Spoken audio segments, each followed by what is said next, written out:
아니 그때 이제 겉으로 드러난 것 보면 그렇게 생각할 수도 있죠. 근데 네. 내막은 그런 게 아니었으니까요. 반드시 그렇게만 볼 수도 없는 게요. 3년 전에 청춘 콘서트를 할 때만 해도 본인은 정치를 안 하겠다고 완강하게 안 하겠다고 그랬거든요. 예. 그러니까 그때는 뭐 정치를 전제로 한 게 아니라 한국 정치를 바꾸는 어떤 운동을 하자는 거였지 정치하자는 게 아니었어요. 그때는 본인이 절대 정치 안 하겠다고 그랬고 저도 역시 정치할 생각이 없으니까 하시는 거 왜 하냐. 안 하면 되지. 저도 그렇게 얘기했거든요. 네. 그랬는데 그 후에 이제 어떤 계기가 있었는지 그건 모르겠으나 어쨌든 3년 전에 정치를 안 하겠다고 완강하게 할 때도 이 말은 했어요. 한국 정치를 바꾸는데 내가 어떤 역할이 있다면 그런데 헌신하겠다. 내가 직접 정치는 안 하더라도 그렇게 말을 했었거든요. 근데 그런 생각을 가지고 있다가 짐작컨대 역시 정치를 바꾸려면 제도권 밖에서 하는 거는 한계가 있다고 할 수 있어요. 그렇죠? 그러니까 들어가서 제도권 안에서 가능하면 세력을 만들어서 하는 게 한국 정치를 바꾸는데 가장 효과적인 길이라고 판단했음직하지요. 그래서 투신한 게 아니냐 정계. 그렇게 혼자 스스로 생각을 했었죠. 민주당 후보는 이미 된 상태에서 제가 이제 저 만났던 것이고요. 그때로서는 뭐 단일화라는 게 구체적으로 뭐 아직 거론될 때가 아니니까 예, 뭐 되게 그 단일화 구도로 갈 수밖에 없을 거라는 짐작은 했지만 네, 그러니까 저는 뭐 문재인 의원이 무슨 대통령으로 당선이 되고 안 되고 하는 것은 그때 제 판단에 그렇게 중요하지 않고 예, 본인이 저한테 요구했던 것이 대통령이 되는 사람은 준비를 단단히 하고 취임해도 국가 운영이라는 게 참 만만치 않던데 자기는 그런 충분한 준비 없이 벼랑간 상황에 불려나온 입장이라서 대통령이 당선돼도 국가를 운영하는 게 정말 걱정이 나는 거예요. 자기 준비가 덜 돼 있어서. 그러니까 저를 보고 와서 그걸 자기가 좀 당선됐을 경우에 당장 국가를 어떻게 운영해야 되는지 이런 거를 좀 저보고 도와달라고 그런 부탁이었거든요. 네. 그러니까 뭐 당선되면 그 구현한다고 할 것이고 안 되면 할 수 없는 거고 네. 그런 상황이었죠. 그때는 팩트는 몰라서 그렇죠. 그분이 생각하는 건 어느 국회의원인지 모르겠으나 자기 당의 역사를 모르네. 그 2002년도 대선을 염두에 뒀을 거예요. 그 사람 얘기할 때는. 이해창, 노무현 두 분 후보 때. 저는 그때는 이미 2002년 대선이 있기 1년 한 3개월 전에 총재 곁을 완전히 떠났어요. 저는 그 대선의 기획 단계에도 근처에 가본 일이 없고 캠페인 할 때도 저는 완전히 배제된 상태라서 저는 그 대선은 그야말로 저는 완전히 그냥 멀리 떨어져 있었던 때거든요. 저는 그 대선을 뭐 전혀 저는 저도 그렇게 봤고 그 얘기를 공개적으로 한 일도 있습니다. 뭐냐면 유력한 후보가 다 이념적으로 극단적인 분들이 아니었다. 그래서 저는 누가 대통령이 당선돼도 이분들 중에 되면 한국사 이념 대결 구도가 많이 완화되겠다고 희망적인 생각을 하고 있었는데 선거가 이 중반을 가면서 이념 대결 구도로 딱 만들더라. 정말 그걸 보고 정말 안타까웠다는 얘기를 한 일이 있습니다. 이제 그게 왜 그러냐 하면 이념이라는 게 자기 편을 결속시키고 상대편을 공격하기가 제일 손쉬운 수단이에요. 선거 때 늘 극쓰고 싶은 충동을 느끼기 마련입니다. 그렇기 때문에. 그래도 저는 박 대표 같은 정도의 정치인은 그걸 하지 말았어야 된다고 생각을 해요. 물론 제가 당사자가 아니니까 그 여유 있는지 모르겠으나 그래서 참 속으로 안타깝게 생각을 했어요. 이게 또 이렇게 이념 대결 구도로 가면 이 정치를 어떻게 할 거냐 앞으로. 예. 그게 뭐 당선되고 나서 더 그게 심해졌잖아요. 지금 당선되는 날은 대통합을 강조했는데 그 이후에는 이거는 국민 대분열로 온 거 아니에요. 네. 대통합하고 정반대의 길로 온 거 아니에요. 그러니까 지금 와서 보면 원칙과 신뢰를 그렇게 강조하는 분이 경제민주화가 시대정신이고 국민 대통합이 시대정신이라고 그랬습니다. 그 선거 전략이었다는 거예요. 그러니까 속았다는 이야기가 나오고. 그렇죠. 그럼 나오면 남직하죠. 당연히 그런 얘기 나오죠. 그러니까 당선되고 나면 선거에 했던 공약을 100% 지키기가 어렵죠. 그때는 당사자가 아니고 막상 대통령으로 국정의 책임자가 되고 나서 보면 현실이라는 조건이 있으니까 100% 공약을 이행하지 못하는 건 인정할 수 있어요. 그렇지만 이건 정도가 이건 아니죠. 완전 반대 길로 가져갔어요. 네. 이거는 국민들이 볼 때 속았다고 생각할 수 있는 거예요. 오로지 선거 전략에서 표를 얻기 위한 전략만으로 했던 것이지 진짜 본인이 경제민주화가 시대정신이라고 생각하지 않았다고 생각할 수 있는 것이고 국민 대통합은 어떻게 보면 국민 대분열이고 국민 대추종 자기는 무조건 추종하는 게 통합이라고 생각했던 거 아니냐는 거예요. 저는 이번에 기자회견 하는 거를 보면서 안 변하겠네. 예, 그걸 느꼈는데 그렇게 되면 저는 뭐 이 양반 후보가 되기 전서부터 굉장히 비판했잖아요. 리더십의 성격이 아주 수직적 권위주의적이라서 시대의 흐름에 맞지 않는다. 시대와 충돌한다는 얘기를 여러 번 했었거든요. 그러면서도 한편으로는 대통령이 되기까지는 어떤 좀 효용성이랄까 그런 것 때문에 좀 저러는지 몰라도 막상 대통령이 되고 나면 확 바뀔지도 모른다라는 일반의 기대가 좀 있었어요. 그런데 인수위를 딱 운영한 걸 보고 내가 이건 환상적인 기대했던가 보다고 생각을 했고 그래도 1년 가까이 지났으니까 취임하고 나서 이번에 기자회견 하면서는 뭔가 자기가 취임한 이후 1년이라는 기간을 되돌아보는 어떤 성찰적인 모습을 보일지도 모른다는 또 환상적인 기대를 했던 겁니다. 하는 걸 보고 제가 이건 뭐 도저히 성찰의 기미라고는 요만큼도 안 보이니까 예. 야, 어떻게 저럴 수가 있냐 국정의 최고 책임자가 그런 생각이 들어가더라고요. 그러니까 안 바뀔 것이고 안 바뀐다면 박 대통령이 국정을 원활하게 운영하기가 점점 힘들어질 겁니다. 무슨 특별한 이유가 있는 것은 아니고요.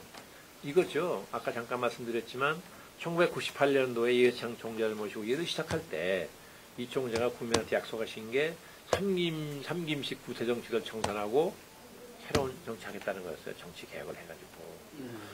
절보 그걸 좀 와서 도와달라고 그러시는 바람에 제가 그때 이회창 총재는 잘 전에 모르던 분이고 근데 저도 딱 한 가지 목표 때문에 한 거예요. 이분이 한국 정치를 한번 크게 개혁을 해가지고 완전 새로운 시대를 열 수 있는 객관적인 조건을 가장 많이 갖춘 분이라고 봤어요. 뭐냐? 자, 한국 사회가 당시 안고 있는 모든 모순은 50년간의 보수 헤게모니가 만든 모순이라고요. 그렇죠? 쌓여온 거 아닙니까? 그럼 이걸 개혁하려면 진보라고 평가되는 사람은 하기 어렵습니다. 보수 진영의 반발 때문에. 그러니까 보수 진영 출신이래야 그걸 개혁할 수가 있다고 봤어요, 저는. 그 다음에 정치를 하던 분이 아니라서 한국 정치에 발목 잡힐 일이 전혀 없다. 자유스럽다는 거죠. 누구한테 신세진 일도 없고 그런 거 아닙니까? 빚진 일도 없고. 그 다음에 법관을 지내는 동안에 대쪽이라는 별명을 붙을 만큼 부패하지 않을 뿐 아니에요. 그렇죠? 그런 몇 가지 객관적인 조건이 이분이 의지만 있으면 한국 정치를 개혁할 수 있겠다라고 생각했어요. 그래서 이분을 도와서 이걸 하겠다. 평소 꿈이었으니까 그게 그래 했던 겁니다. 그래서 제가 이 총재를 모시고 이렇게 이런 얘기를 했어요. 총재님 앞으로 가시겠다고 하신 길은 이 길이냐 저 길이냐 선택이 없는 외길입니다. 그랬어요. 근데 그 외길은 밑에는 가시밭이고 가시는 도중에 돌파구가 끝없이 날아올 겁니다.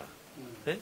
그러면 때로는 넘어지고 때로는 쓰러지고 이런 일이 있을 텐데 그렇더라도 다시 일어서서 그 길을 가시면 국민은 그거를 평가할 겁니다. 어떻게 하시겠습니까? 그랬더니 내가 다른 건 몰라도 그 길 간다.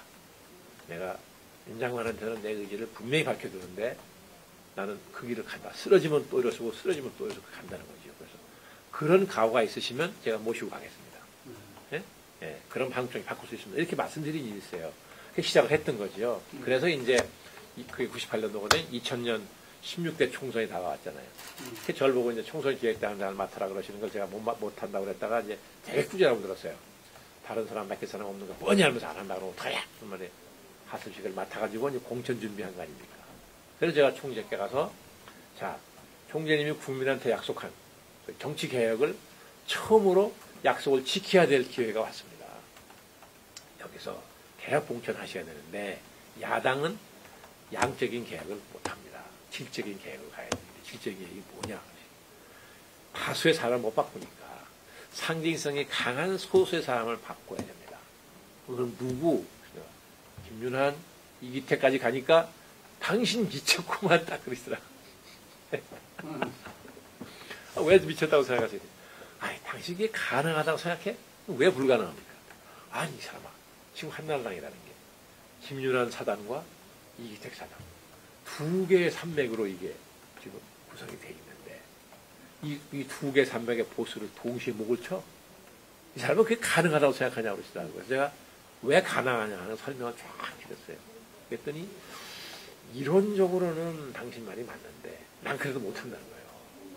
그래서 제가 총재님을 설득하는데 많은 시간이 걸렸어요. 제가 막 읍소, 때로는 막 웃분에 대한 무례한 협박, 예? 텔별짓 다 했어요. 끝내 제 의견을 이 양반이 수용했어요. 그 당시 그 양반은 대단한 용기죠. 정치생명을 건 거니까. 예. 그래서 당이 이제 공천 발표가 나가니까 막 완전 하다 난리가 났죠. 난리가 나가지고 뭐 선거를 치르기 어려울 정도로 막 당이 북대통을 치는데 제가 이제 빨리 제가 책임지고 당직을 하고 집에 갈 테니까 수습하십시오. 그래서 총선을 치러가지고 이겼잖아요. 그때 원내 1당이 다수당이 됐습니다. 그렇죠. 네, 그랬는데 그 후에 이분이 이제 1당이 되고 나서 이제 참 대한민국 정치사에 이해창 시대가 열린 거죠.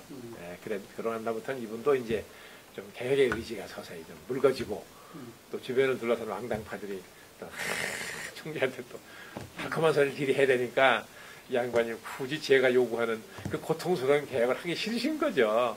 그래서 점점 멀어져서 나중에 이제 필요 없으니까 가라. 네, 그래서 저는 총재 곁을 그때 이제 완전히 떠난 거죠. 예. 이제 꿈이었는데 그래서 그때 총재가 이제 실패하셨잖아요. 대선도 실패하고 실패해서 하잖아요. 저는 그게 이제 뭐 실패하실 거라고 예상을 했지만 어쨌든 그 꿈이 이제 거기서 좌절 꺾였으니까 저도 정치 완전히 떠났고 그러나 마음속에는 늘 그게 남아 있었죠. 한국 정치 이대로는 나라의 장래가 어둡다.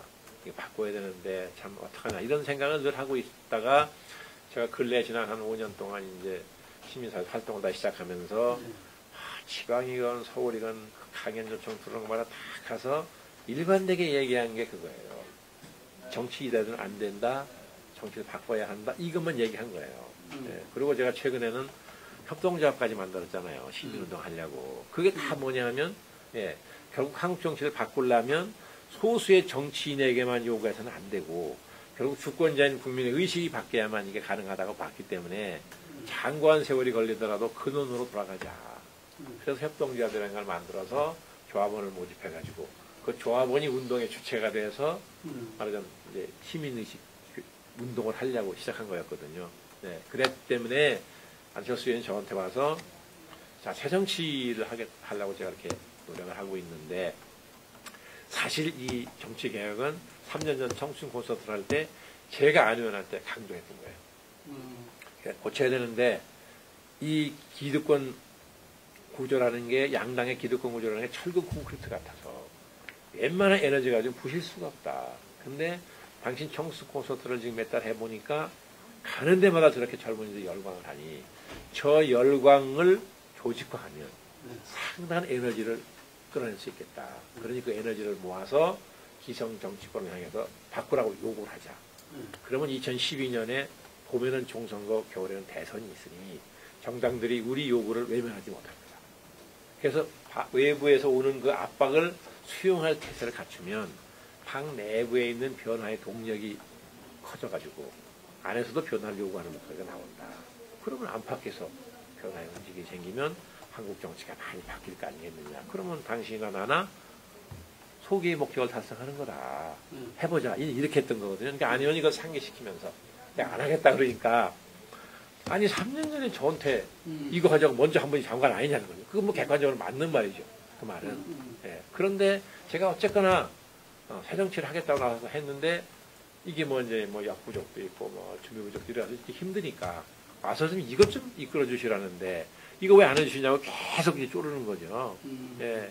그러다가 내가 무슨 생각을 했냐 하면 뭐 제가 대단한 재주는 없어도 능력은 없어도 지금 이렇게 말하자면 힘을 안 보태고 있으면 자칫하면 안철수라는 사람의 새정치 실험이랄까 하여간 무슨 노력이 갔다 가면 물거품이 될지도 모른다 하는 그런 걱정이 생기더라고요.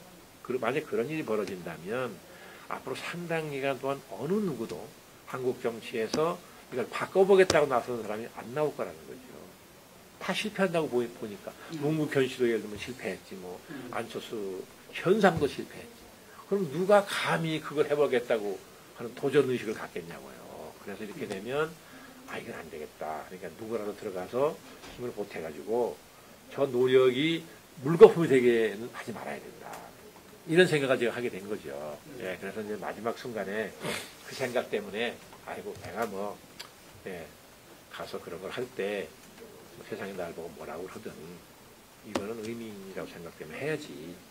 하는 생각으로 이제 여기 합류한 거죠. 네. 아이, 원론적으로도 당연하고, 현실적으로도 당연한 거죠. 예, 예. 예. 근데 이런 부분에. 그러니까 이제 와서 봤더니, 이거더라고요. 이제 아니온 생각은 이겁니다. 내가 새정치를 할 목적으로 당을 만드는 것이지 선거에 나가려고 만드는 건 아니다. 그러니까 지방선거가 다가오니까 이 준비하는 것도 물론 중요하지만 그렇다고 그 시일에 쫓겨서 이 새정치에 대한 준비가 소홀해서는 안 된다. 그러니까 선거 너무 의식하지 말고 내용을 충실하게 하는데 역점을 더 달라고 이제 지침을 준 거예요. 와서 보니까. 그러니까 이 만드는 사람들은 예. 근데 그 지침대로 이제 작업을 하다 보니까 또 환경이 열악해서 와서 보니 굉장히 고생들을 많이 했더라고요. 그리고 제가 밖에서 생각했던 것보다는 많이 돼 있고 작업이 예. 그러다 보니까 이제 밖에서 기다리시는 분들 입장에서는 한번 기다려도 안 나오니까 그러니까 뭐 이제 간만 본다 뭐 해서 실망하신 분, 뭐 지친 분, 뭐 이런 분이 있다는 거죠. 그럼 아니어도 충분히 알더라고요. 예. 그래서 이제 뭐 어차피 그 작업이 이제 막바지에 왔으니까 이제는 머지않은 시일 안에 이제 그것도 국민들한테 이제 설명하고 보고하는 그런 계기도 있을 거고요. 그래서 이제는 그동안 오래 기다리셨으니까 빨리빨리 가야죠. 그러니까. 예, 예. 27일은 다른 거였습니다. 그 27일은 저 콘텐츠 새정치라는 게 뭐냐 하는 걸 이제 나름대로 만들어서 이걸 이제 학자분들한테 또 도움도 받아야 되니까 이걸 말하자면 무슨 국민 토론회 같은 형식으로 국민한테도 언론을 통해서 공개를 하고 학자분들의 토론을 들어서 또 보완해야 되니까 그거를 구정전에 해야 되겠는데 구정 연휴 너무 임박해서는 안 되고 그러면 26, 27일 그 사이는 해야 된다. 그런 논의했던 거죠. 그래서 뭐 장소를 알아보니까 26일은 좀 장소가 어려운 모양이고 그래서 한다면 27일밖에 없겠습니다라는 실무자 보고가 있었어요. 그래서 그럼 27일 날 국민 토론회 해야 되겠는데 이 날짜가 얼마 없으니까 준비가 충실히 되겠느냐. 이제 그런 논의하다가 실무자들이 어쨌든 이제 토론하실 분 학자분도 섭외도 해야 되고 그러잖아요. 예, 그래서 그런 걸 하여간 가능하면 하여간 실무자들이 준비를 해보겠습니다. 이렇게 됐던 거거든요. 근데 이 기사가 나간다 보니까 무슨 창당 뭘 발표한다고. 발표하고. 예, 이렇게 나 그건 전혀 아니었어요. 뭐 상당인 줄 알았더만 또 아니다 뭐 이런. 아니 그러니까 27일 날 하겠다는 것은 그건 아니라는 거죠. 플랜을 바뀌는 건가요? 아니 그러니까 새정치라는 게 뭐냐 콘텐츠를 내놓는다는 거죠. 그러니까 뭐 이제 저도 안 봐서 모르겠는데 예를 들면 뭐 새정치가 추구하는 가치가 있을 것이고 예, 그 가치 입각에서 정책의 방향이 있을 거고 거기에 따라서 이제 뭐 제도를 어떻게 바꿀 것이냐, 뭐 행태를 어떻게 바꿔야 되냐, 뭐 관습을 어떻게 고치냐, 뭐 이런 것들이 나오겠죠. 이게 프로그램 부분이 있고 가치 부분이 있겠죠. 그걸 이제 만약 내놓고 학자분들 이제 의견을 들어보고 하겠다는 것인데, 이거는 창당을 하기 위한 가장 핵심적인 요소이긴 하나, 그 자체가 뭐 창당을 밝히거나 이런 건 아닌 거죠. 그러면 그거랑 별도로 창당. 그럼요. 그게 27일이니까 한다면 그보다 앞서 해야 안 되겠어요? 시간적으로만 보면. 그럼 뭐 30일부터 연휴 아닙니까? 그럼 벌써 29일부터 완전히 연휴 무드로 가는데, 27일보다 더 늦게 하기는 어렵잖아요. 아니, 오늘 전혀 그런 생각 없어요. 전혀 없어요. 사람을 좋은 사람 못 찾을까봐 안타까워서 그러지. 아니, 저보고도 그러는데, 아니, 서울시장 후보 한다는 게 말이 됩니까? 참, 저 단둘이 얘기할 때 그러더라고요. 예. 저도 그 얘기 물어봤거든요. 이게 무슨 소리야, 이게? 그랬더니, 아니, 그게 말이 됩니까? 세상에 서울시장 후보 안 될 때 지방선거 왜 참여하는데요? 예, 다만, 경쟁력 있는 좋은 후보를 찾기가 어려워서 그게 고민이지, 당연히 후보를 내야지 하는 게 아니라는 생각이에요. 우리는, 난 누구라고 얘기할 단계는 아니지만, 경쟁력이 있다고 판단되는 인물 두세 명을 염두에 두고, 지금 뭐 여러 가지 노력을 하고 있는 중이지 후보를 안 낸다는 생각은 사실 해본 일이 없다고요. 서울시장 후보. 네, 아니, 저한테 분명히 그러는데. 지금 경기지사도 그렇습니다. 경기지사가 참 사람이 없어가지고 고민이에요, 지금. 네. 교육감은 뭐 아예 김상곤 교육감? 교육감은 그냥 교육감 하겠다고 한다고, 한다는 네. 거죠. 그래도 누구 말 들어보면 또 100%다 안 그렇다는 거야. 나 이게 헷갈려. 예, 그래서 아직 시간 여유가 좀 있어서 네. 조금 더 두들겨 봐야 됩니다. 거기도. 경기도 쪽도. 경기도 쪽은 저쪽도 지금 한의장도 맞닥뜨려 없어 고민 아니에요. 그렇죠. 어제도 김문수 지사가 예. JTBC 나가서 안 하겠다고 아예 분명히 안 얘기했대요. 하겠다고. 예. 민주당 쪽은 막강한 경쟁자들이 있잖아요. 네. 그죠? 김진표 전 부총리도 상당하다고 네, 그러고, 네, 네. 원외 의원도 뭐 만만치 않은 기반이 있다는 거 아니에요. 그러니까, 야, 민주당은 행복한 고민이요. 네? 행복한 고민 아니야. 유력한 후보가 둘이 어디 경선해야 될 거 아닌가, 여기? 네. 그렇죠? 김영삼, YSDJ 우리가 그 얘기하잖아요. 네. 그 두 분이 독자적인 경쟁력이 사실 만만치 않았죠. 네. 그렇죠? 예. 근데 지금은 보면 민주당이 새누리당 지지도의 3분의 1밖에 안 돼요. 네, 그렇죠. 네.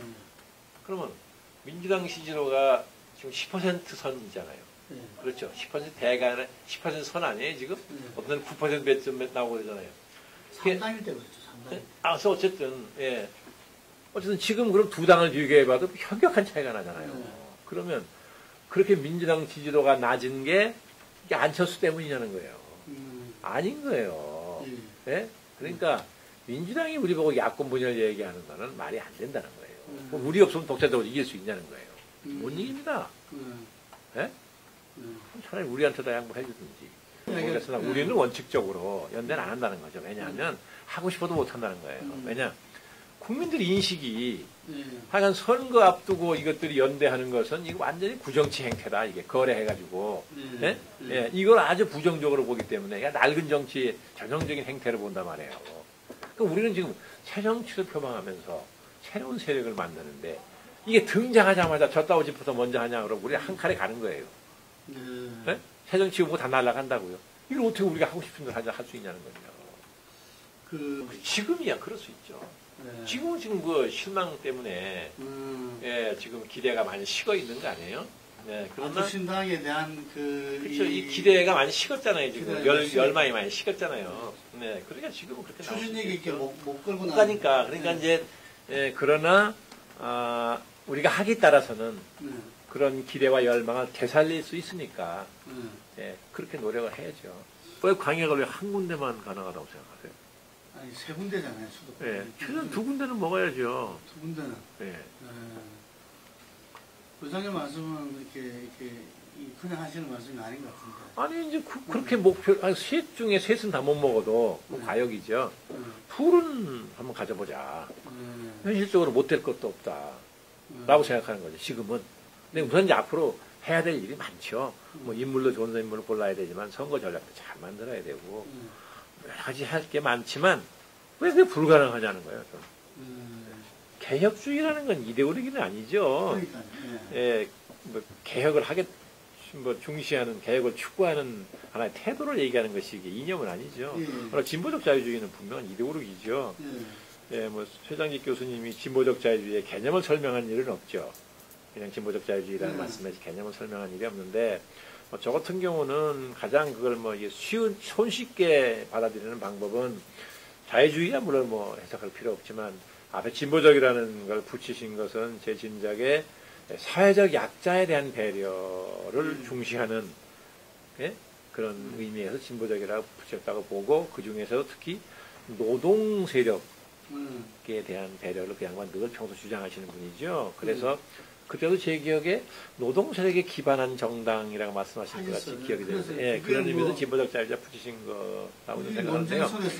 예, 그런데 저는 그때 그 신문 보도를 보면서 최전희 교수님이 일관되게 주장해 오시는 것이니까 당연히 그런 말씀하시는 건 이상할 게 하나도 없는데 이게 한국적 현실에서 저게 가능하냐? 예?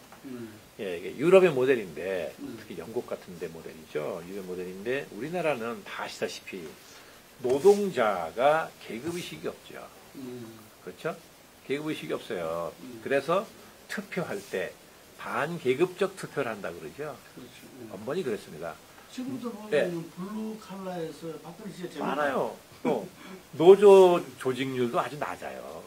그러니까 아직까지 10% 예, 초반. 그러니까 노동 세력과 노동이라는 게 굉장히 중요하죠 국가에서.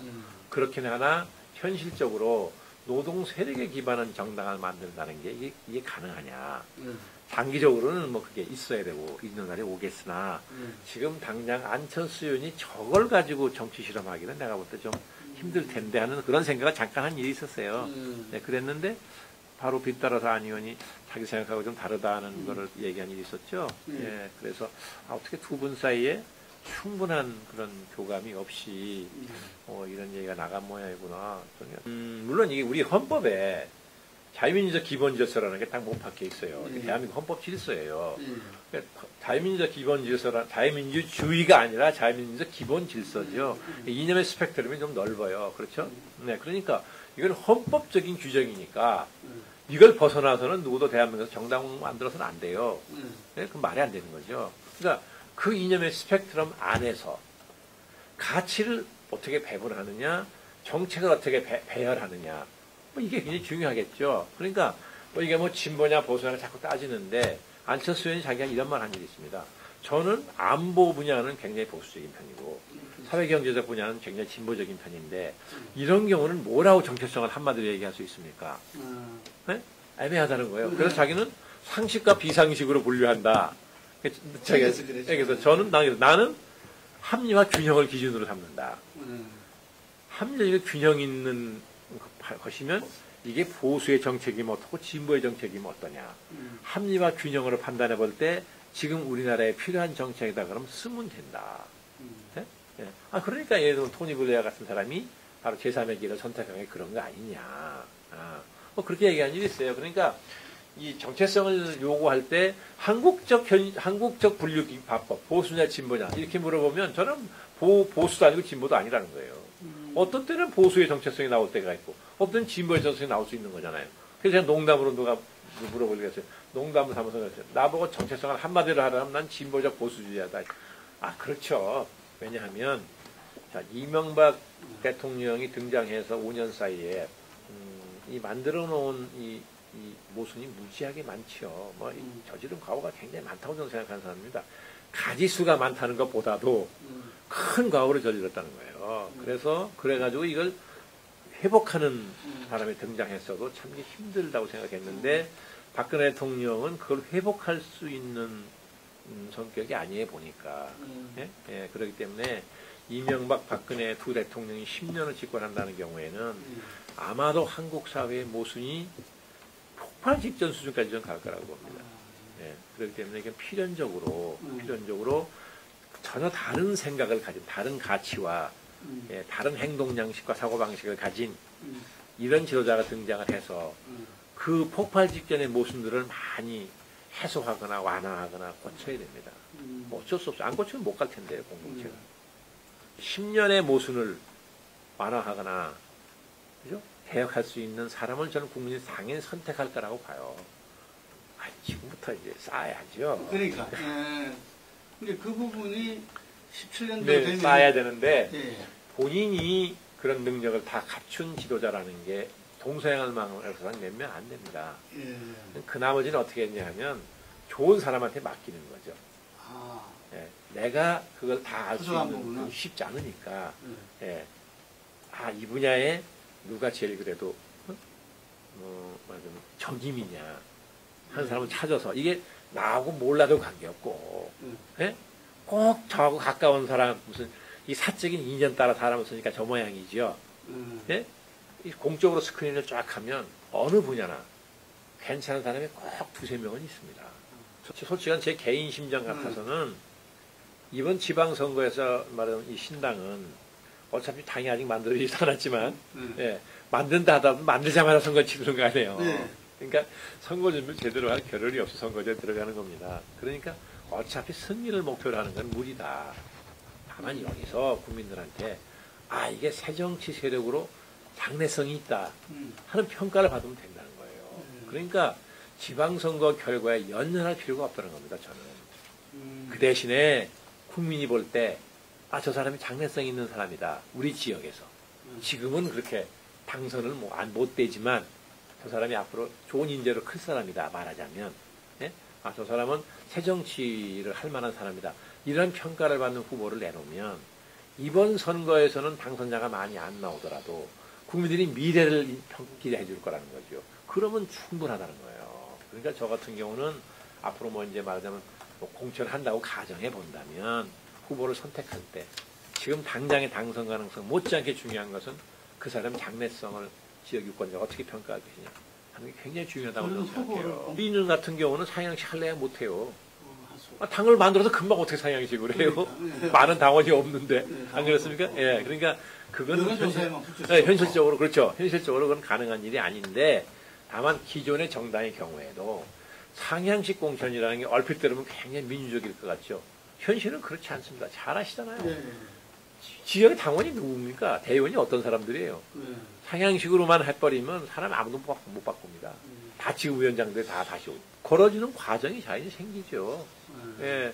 근데 그건 뭐, 제가 그 얘기 더 많이 들었는데, 이게 뭐 당을 처음 이제 만들다 보니까 더 좀 정도가 심했을지 모르겠으나, 김 사장님도 잘 아시잖아요. 기존 정당, 저 일선에 가면 뭐 그런 사람 한두 명입니까?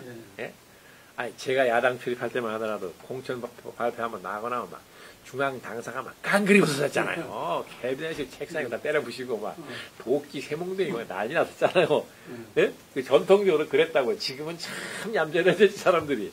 그러니까 어느 정당이나 기존 정당도 정도의 차이는 있으나 일선에 가보면 다 비슷한 현상들이 있다고요. 여기는 새로 만들어지는 당이니까 좀 더 정도가 심했을지 모르겠어요. 그 중에는 정말 현지에서 신망이 전혀 없는 지탄을 받는 사람도 있을 수 있고 또 좋은 사람들도 있다 하더라고요. 좋은 사람도 있대요. 예. 이게 이제 섞여버리니까 싸잡아서 그냥 형편없는 사람들처럼 매도가 되는 면이 있다고 그러면서 여러 군데 얘기 들었어요. 그것도 괜찮은 사람도 일부 있다. 예, 잘 가져라 그러던데요. 그래서 그건 어차피 한국적인 현실의 정치 현실에서 뭐 어째서 우리가 피할 수 있는 게 아닙니다. 그러나 이제 공천이라든지 걸러지는 과정이 자연히 진행이 되죠. 거기서 다 자연히 걸러진다고 봐야죠. 세 군데에서. 호남도 세 군데에서 두 군데는 목표로 해야죠. 군데는 그러면. 네. 그렇죠. 이게 유권자의 선택이고 심판이니까 우리가 심판을 받는 쪽에서 우리는 부석 자신 있다 이렇게 얘기하는 건 오만한 거라서 그렇게 말하면 안 됩니다. 그러나 목표는 셋 중에 둘은 목표해야 되는 거 아니냐 그런 뜻으로 말씀 이제 드리는 거고요. 우리도 왜 그 인물이 중요한 걸 왜 모르겠습니까? 궁극적으로 인물이거든요, 결국. 네. 그래서 와봤더니 그동안 안 의원이 굉장히 많은 사람을 반복적으로 만났더라고요. 네. 그래서 나름대로 후보군이 있어요. 후보로 나서 네, 있습니다. 네. 네. 시민 후보. 우리가 당을 만들겠다는 사람이 시민 후보 하자고 그럴 수는 없죠. 이전에 보면 네. 김두관 그 지사가 박원순 시장도 시민 후보로 된 거 아니에요? 예. 당선될 때. 예. 그 이후에 민주당 들어간 네, 그렇죠. 그러니까 우리는 뭐 당을 만든 사람이 시민 후보 하자고 그럴 수는 없잖아요. 일단 당을 만든 다음에 이루어지는 이야기죠. 아니 근데 뭐 부산 오거돈 전 장관도 굉장히 유력한 경쟁력이 강한 좋은 후보고 또 다른 후보도 경쟁력이 강한 후보들이 또 있어요. 네. 네, 그래서 이제 뭐 좋은 분 그분들 중에서 가능한 분을 이제 후보로 모셔오게 되겠지만, 네, 우리는 뭐 정당을 곧 만들어야 될 사람이 지금부터 시민 후보를 지지할 수는 없는 거 아닙니까? 그렇죠. 그러니까 결국 연대를 하건 단일화를 하건 그건 이길 목적으로 하는 거잖아요. 네. 그러니까 국민들이 선거에서만 순전히 이길 목적으로 그렇게 하는 거를 이걸 거래라고 본다는 거예요. 예, 그래서 굉장히 부정적으로 보기 때문에 우리로서는 참 이게 어렵다는 거죠. 그더라도 아니 어부지리는 성립이 안 돼. 민주당이 독자적으로 못 이길 걸 뭘 자꾸 어부지리라 그래요. 못 이기니까. 아니 지지도만 보면 지금 도저히 못 이기는 상황 아니에요? 근데 합해서 이길 수 있다면. 그걸 국민이 하지 말라는 거 아니에요. 합해서 이기더라도. 혹시 이길 목적으로 하는 걸 구태정치라고 본다는데 그걸 어떻게 해요, 그거를? 합해서 이기더라도. 그렇죠. 이길 목적으로만 한다는 거 아니에요.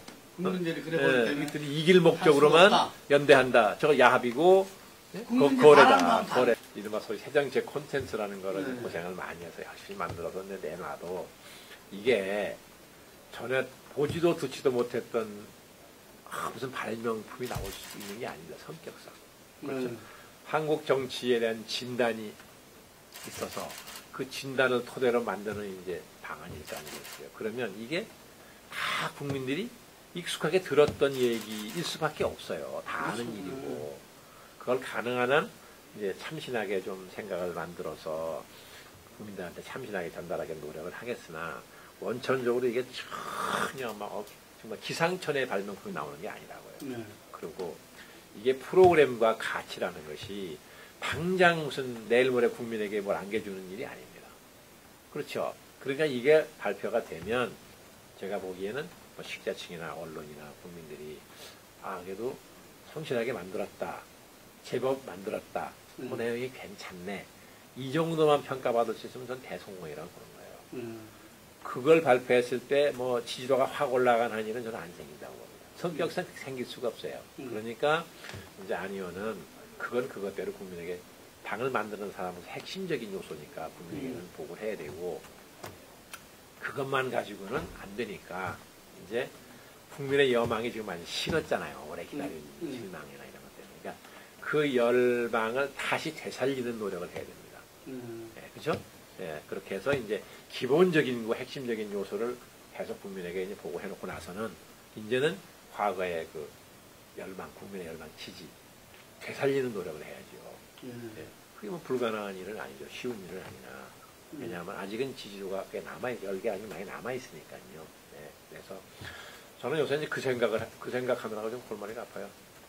지금 생각을 안 하겠다는 거죠. 공개적으로 안 하겠다고 그랬죠. 공개적까지 이야기했어요. 아니, 민주당은 속셈으로 의원들은 다 하기 싫은 거잖아요. 그럼 그렇게 되겠죠, 무릎을. 네. 예상했던 거죠, 뭐. 전병 원내대표 자기 소신이라던데, 안 하는 게. 그러니까 뭐, 다 이런저런 방법으로 안 할 거라는 예상은 충분히 했었죠. 과거에도 늘 그랬으니까. 예. 그러니까 국민들한테 저렇게 혐오감을, 혐오를 받고 분노를 사는 거잖아요. 뭘 하나 고친다 그러고 하는 게 없으니. 다 자기들 이해관계 때문에 안 하는 거잖아요. 무슨 아름다운 명분을 내걸어도 국민이 다 안다고 왜 그러는지. 그러니까 기성정치권이 저렇게 국민한테 신뢰를 회복해도 시원찮은 마당에 신뢰를 1년진만 지금 하고 있는 거 아니에요. 뭐 그러니까 안철수 현상이 생겼으니까 할 말 없지만. 아니, 뭐 저희가 그동안 국민님께 보여드릴 모습이 국민의 기대에 못 미친 거 인정하고 정말 죄송스럽게 생각합니다. 앞으로 남은 시간에 열심히 해서 여러분의 실망을 더는 시키시지 않도록 열심히 노력하겠습니다. 많이 도와주십시오.